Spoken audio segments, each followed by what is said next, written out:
Was your path a steady growing one, or was there any drastic change? Well, of course, in any business, there's always a ups and downs and difficulties, and mine in the feng shui industry was no different.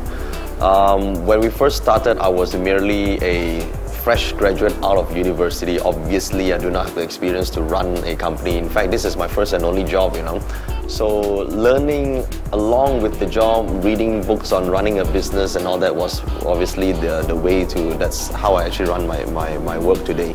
And there has been lots of trouble even between running the company, dealing with people, dealing with clients, how do you deliver a good report, how to do follow-ups. All this has been a learning experience.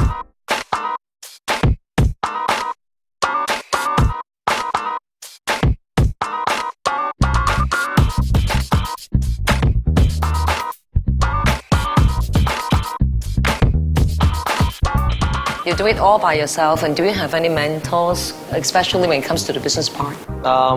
No official mentors per se, but clients through the many years has also become friends, and a lot of them are multi-millionaires, business owners, and since they're friends, I can also talk to them about how to run the business, and I do get lots of good business advice from them. So they're good, yeah. In a way, we learn from each other. Should it be the way, for the youngsters to learn to do their business? Because some of them, they might have good academic results, but they don't know how to run a business. They run a business, they cannot make money. There are tons of them, right? I think the most important thing that we get out from university is possibly networking. You network with lots of people in your university, and when you come out of university, I think that is the true learning begins after you graduate. And it is important that we enter the field that we enjoy, because then we will have passion to continue doing something and pursuing a dream. And as you do that, we would encounter lots of people, and we open up to new learning ideas. Looking at your business, you have consultation, you have publications, software, seminars, academy.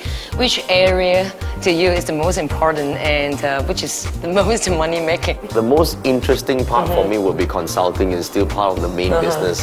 Joey Up Consulting Group does most of the work, because that is basically the main core, And education serves the other arm, education through seminars and lessons. And many people think that's the biggest part. Yeah. But there's only one section of one segment of our business right here, because I think a lot of people would like to learn and do it themselves. But at the end of the day, for business people, they'd rather get an expert to kind of fix it for them.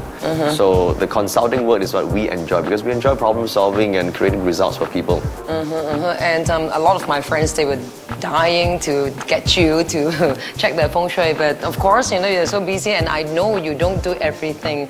We have people to handle different levels of our project these days, so if they would like to get a consultation, they always can call our firm and talk to some of the advisors, and then we can arrange how best to serve them.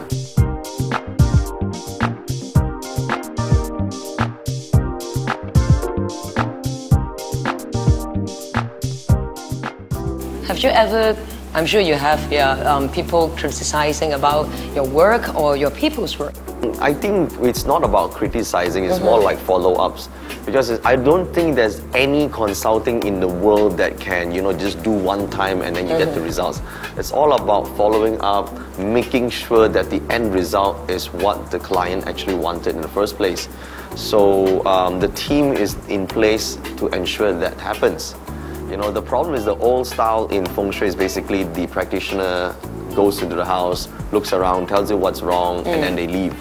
I think today it's different. Today we have a preliminary consult, meaning first to understand the client needs, understand why they need to do feng shui and what goals are there, what's the objective.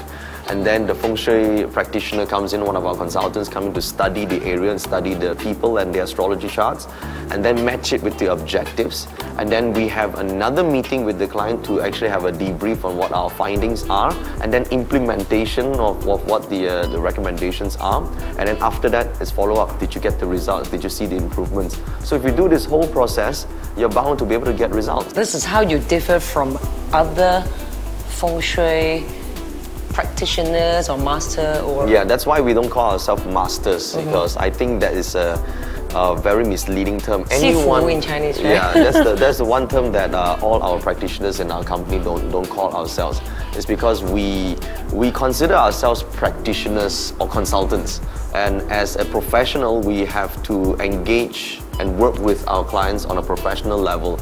Calling someone a master without understanding their background and being whether they can deliver results is pointless, because anyone can call themselves a master.